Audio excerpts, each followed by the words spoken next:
James Corden called you out on his recent show. I wish I had beef with James Corden.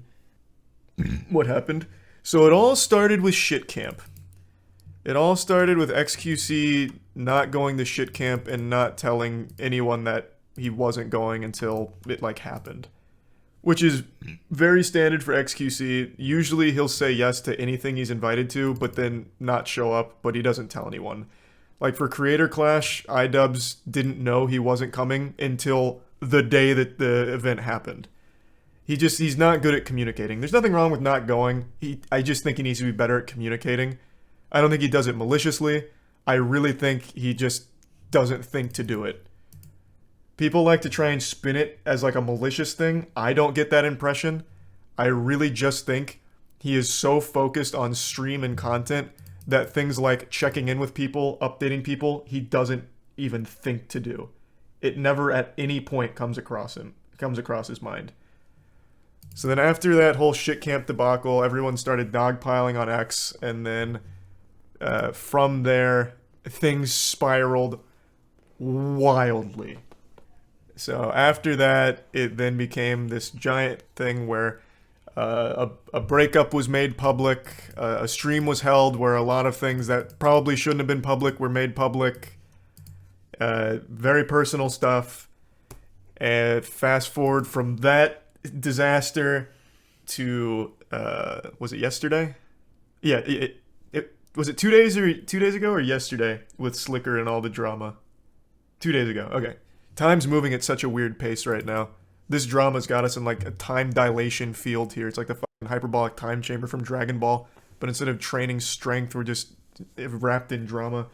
Then it was Sliker was outed for all kinds of scams, you know, taking money from viewers, taking money from friends, and for a brief moment, he united all the streamers. Like everyone was like setting aside their differences, like you know, at the end of the day, we're all human. We all bleed red, and we all got scammed by Sliker. But that truce was very short-lived because then the conversation became weaponizing Sliker's addiction to target gambling on Twitch as a whole, which is obviously a massive hornet's nest and a very complicated issue that really can't be boiled down to black and white, despite a lot of people's best efforts. And that became a huge problem, not only on Twitch, but on Twitter. So on Twitter, there is a hashtag Twitch ban gambling floating around. People were talking about protesting Twitch, streamers talking about, you know, not streaming in order to make like a big stand against Twitch until they ban the category, and all of that. So that obviously then created a war against the people who do gamble on Twitch and the people who don't like gambling on Twitch. Now, one of the most outspoken ones was Train. Train was very vocal on Twitter about it's not the streamer's responsibility to... I'm obviously putting words in his mouth. I'm just trying to boil it down.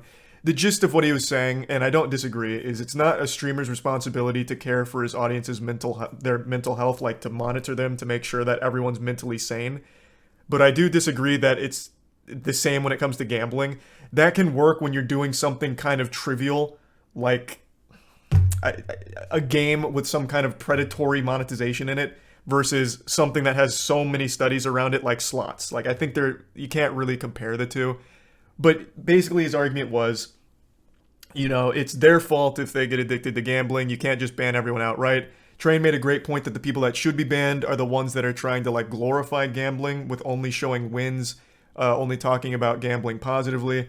I think Train has like big disclaimers on his stream about how it's only 18 plus and you're going to lose. Like, you are literally always going to lose, which is a fact. When you gamble, you're going to lose. The house always wins. You're going to lose. And then in response to this, I know Miz made a tweet to Train. I didn't get to see the tweet, but he made a tweet to Train about it. And then Train clapped back with like massive meat.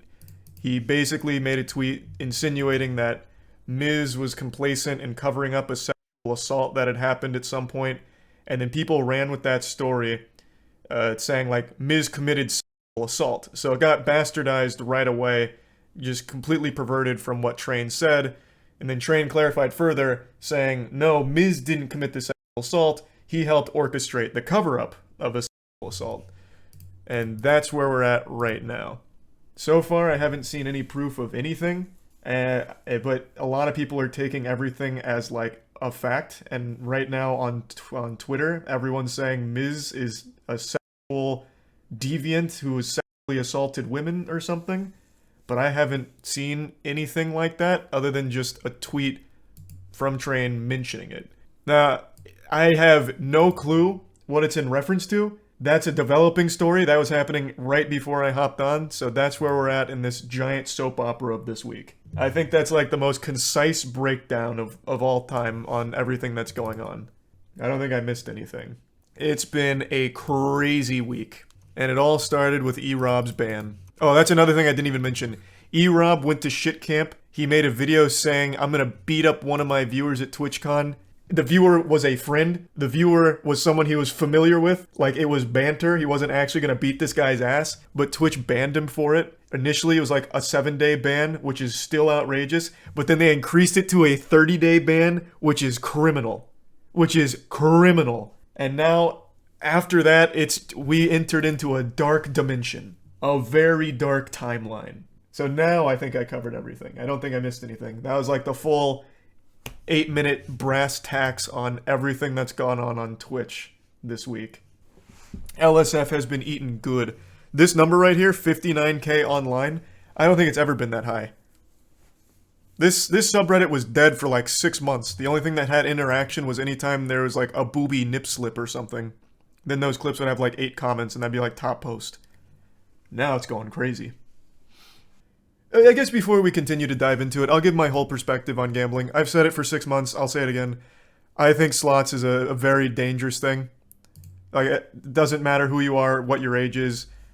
When it comes to real casinos, if you're under 21, you're not even allowed on the same carpet as a slot machine because it's treated so differently. You can be near poker tables. You can be near blackjack. You can't be near slots when you're under 21. If Twitch doesn't want to take any kind of big gambling stance, I really think in order for you to access the slots category, you need to be a verified adult. Like a legitimate verified adult, or Twitch needs to just like outright say, we gotta slow down on the slots.